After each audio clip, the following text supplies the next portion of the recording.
Hey guys, welcome back to the channel. First things first, if you are gonna go do this trail, whether it be winter or summer, you have to know, and if you read the reviews, you'll see the same thing. The trail markers here are not great. It is really easy to wander off trail, just kind of walk into the forest, think, I'm on the right path, especially in the snow. At some point, you look down from your phone, you're following footprints, you look back up and you're way off trail. People are also getting lost, so make sure your phone's charged and you really, again, I say this with a lot of hikes, but I emphasize the ones that I worry about, like this one. Google Maps, download a map offline, get the Pro for this, whatever it is, just make sure you know where you're going. I have some things to say about the trail that I think you will find useful, as well as a trail deviation you should take. So let's jump into those details. Pine Knot Trail to Grandview Point is a 7-mile, heavily trafficked out and back trail located near Big Bear Lake. Features the lake and is rated as moderate. The trail is primarily used for hiking, running, horses, and mountain biking, and is best used from March until November. Dogs are also able to use this trail, but must be kept on leash. Length, a little bit over 7 miles, that's what I clocked it at. Elevation gain, a little under 1,200 feet, and the route type is an out and back. However, I did end up looping this, and that is the deviation I will get to. With that out of the way, let's talk about how to get here, and then we'll jump into those trail details.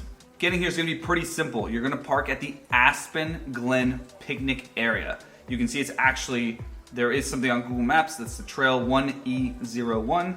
Let me zoom out a little bit.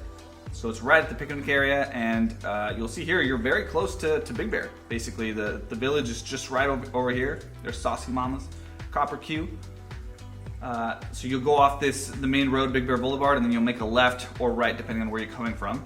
And it's off this road, a lot of rentals in the area, and you'll see the Aspen Glen Picnic Area, and then the trail starts at the exact same place. The elevation does look a little bit scary, but it's spread out across many, many miles. So there's a little bit in the beginning, and then you start to hit some switchbacks. And I will tell you, all the way up to about here, okay, so almost 2 miles in, it feels like you've been walking forever, and not in a bad way. There's just so many little switchbacks back and forth, that you just get this sense of like, man, I've been walking for a really long time, even though distance-wise, you haven't gone very far.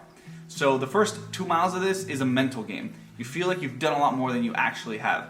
The rest of it, as I saw on the map and as I figured, is pretty straight. This part goes a lot quicker than the first, mile and a half, 2 miles. And once you get over to this side here, you can start to look north and you'll see views of the lake.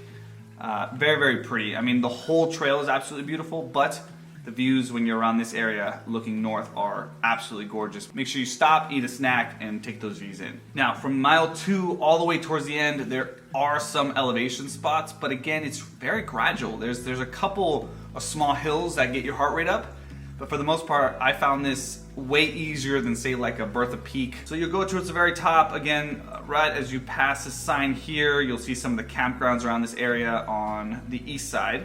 Showed that in video a little bit.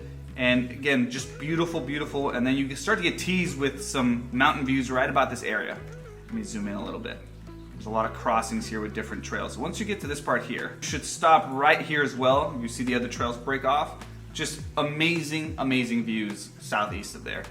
You'll make another 0.3 miles to go all the way to the top, which actually goes right past Grandview Point, as you can see here. And there's a bench, and that's really your stopping point. That's where you should kick back, relax, you made it. Now, the deviation on the way back that I'm telling you, you go back the same way, except this time, you're gonna get on the 2N17 trail in this point here, and you'll see a lot of signs for this.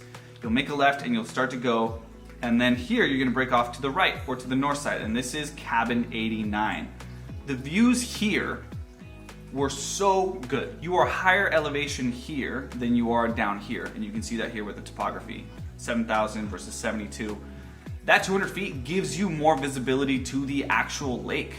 So it was much more enjoyable to take that Cabin 89 back and then cut right here and go all the way down back to the picnic site than it is to go back the same way you came. You also avoid a lot of that switchback back and forth, back and forth. I would suggest, again, you take this trail deviation I'm showing you here, make a right, go all the way down. Magnificent views. I have other videos in Big Bear where I've covered, places to eat, places to camp, other trails. Make sure you check that out. I am not done exploring the San Bernardino National Forest, and I will for sure be back to this trail, probably spring, fall time. It looks so damn good. I can't wait to go back and do it again. There were some moments of, oh my God, on this trail. You'll have to follow my Instagram for that. I post a lot of stories where I talk a bit more about on the trail adventures. So if you're interested in that, make sure you follow my Instagram. It'll be linked in the description down below. Hope you guys enjoyed the trail guide. If you're planning on heading out here, do it, be safe, make sure you have a map, have fun. I'll see you guys next week.